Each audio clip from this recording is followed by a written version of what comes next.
বাংলার এক প্রত্যন্ত গ্রাম, যেখানে সন্ধ্যার পরেই চারদিক হঠাৎ করে বদলে যায়।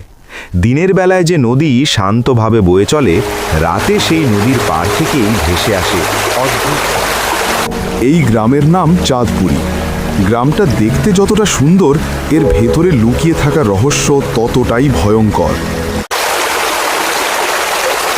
কারণ এই গ্রামের একেবারে শেষ মাথায় নদীর ঠিক ধারে দাঁড়িয়ে আছে একটা পুরনো পরিত্যক্ত বাড়ি। এই বাড়িটা নিয়ে গ্রামের মানুষের মুখে মুখে একটাই কথা শোনা যায়, ওখানে কেউ যায় না, আর যে যায় সে আর আগের মতো ফিরে আসে না।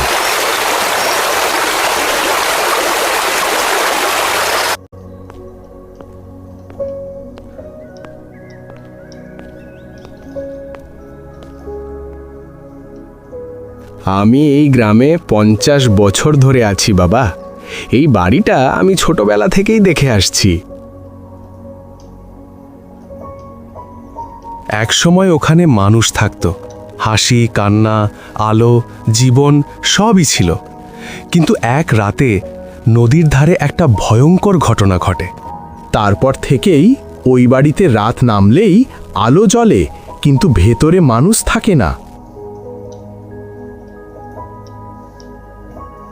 অনেকে বলেছে মধ্যরাতে দরজার সামনে একটা মেয়ের ছায়া বসে থাকে।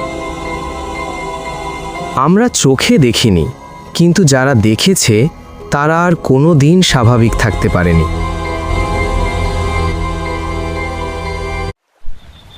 রাতের বেলা দুই বন্ধু রাজু এবং সুমন নদীর ধারে বসে গল্প করছিল।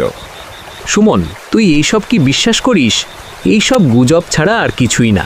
গ্রামে একটা পরিত্যক্ত বাড়ি থাকলেই লোকজন ভূত বানিয়ে ফেলে। বিশ্বাস করব না যতক্ষণ আমি নিজের চোখে না দেখি।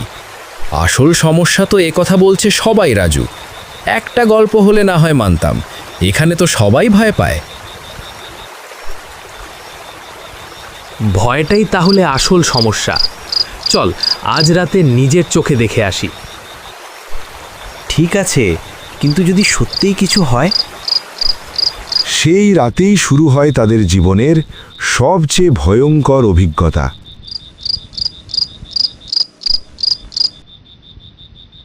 চারদিকে কুয়াশা, চাঁদের আলো ঠিকমতো পড়ছে না।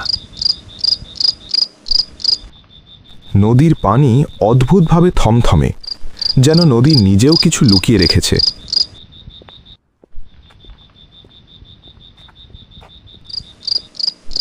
প্রতিটা পা ফেলার সঙ্গে সঙ্গে মনের ভেতর একটা অজানা ভয় জমতে থাকে।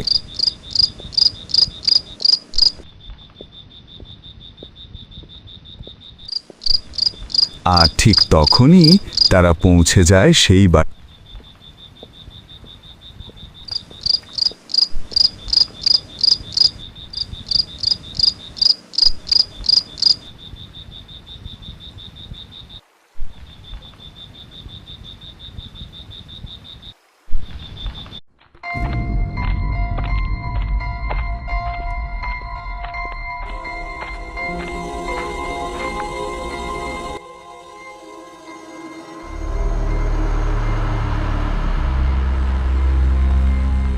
এখানে কেন এসেছো তোমরা?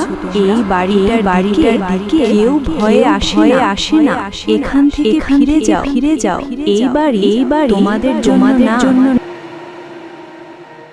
আমি অনেক দিন ধরে একা, কেউ আমার কথা শোনেনি।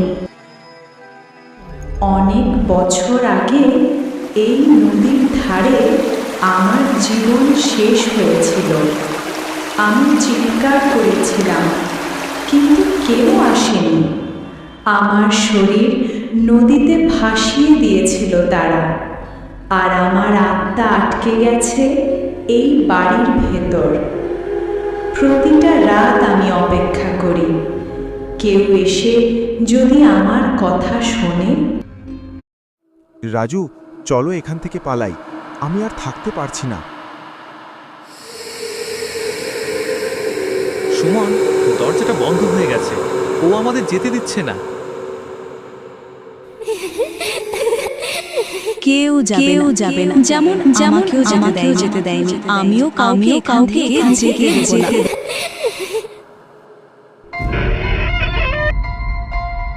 হঠাৎ এক ঝাঁক বাতাসে সব আলো নিভে যায়, আর পরের মুহূর্তেই দরজা খুলে যায় নিজে থেকে।